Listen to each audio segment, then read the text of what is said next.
ಜಮ್ಮು ಕಾಶ್ಮೀರದಲ್ಲಿ ಭಾರಿ ಪ್ರವಾಹ ಉಂಟಾಗಿದೆ. ಅಪಾಯದ ಮಟ್ಟ ಮೀರಿ ಹರಿದಿರುವಂತಹ ಸುಕ್ನಾಗ್ ನದಿಯಿಂದಾಗಿ ಇಂಥ ಪ್ರವಾಹ ಉಂಟಾಗಿದೆ ಅಂತ ಹೇಳಲಾಗ್ತಾ ಇರುವಂಥದ್ದು.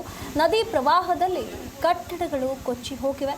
ನದಿ ದಂಡೆಯಲ್ಲಿದ್ದಂತಹ 10 ಅಂಗಡಿಗಳು ಧ್ವಂಸವಾಗಿವೆ. ಕ್ಷಣಾರ್ಧದಲ್ಲಿ ವಾಣಿಜ್ಯ ಕಟ್ಟಡಗಳು ಕೊಚ್ಚಿ ಹೋಗಿರುವಂಥದ್ದು. ಜಮ್ಮು ಕಾಶ್ಮೀರ ಜಿಲ್ಲಾಡಳಿತದಿಂದ ಅಲರ್ಟ್ ಘೋಷಣೆ ಮಾಡಲಾಗಿದೆ. ಇಲ್ಲಿ ಪ್ರವಾಹ ಉಂಟಾಗಿರೋದಕ್ಕೆ ಮುಖ್ಯ ಕಾರಣ ಅಪಾಯದ ಮಟ್ಟ ಮೀರಿ ಹರಿದಂತ ಸುಕ್ನಾಗ್ ನದಿಯಿಂದಾಗಿ ಇಂಥ ಪ್ರವಾಹ ಉಂಟಾಗಿದೆ ಅಂತ ಹೇಳಲಾಗ್ತಾ ಇರುವಂಥದ್ದು. ಇಲ್ಲಿ ನದಿ ದಂಡೆಯಲ್ಲಿ ಇದ್ದಂತಹ 10 ಅಂಗಡಿಗಳು ಧ್ವಂಸಗೊಂಡಿವೆ. ನದಿ ಪ್ರವಾಹದಲ್ಲಿ ಹಲವಾರು ವಾಣಿಜ್ಯ ಕಟ್ಟಡಗಳು ಕೊಚ್ಚಿ ಹೋಗಿರುವಂಥದ್ದು.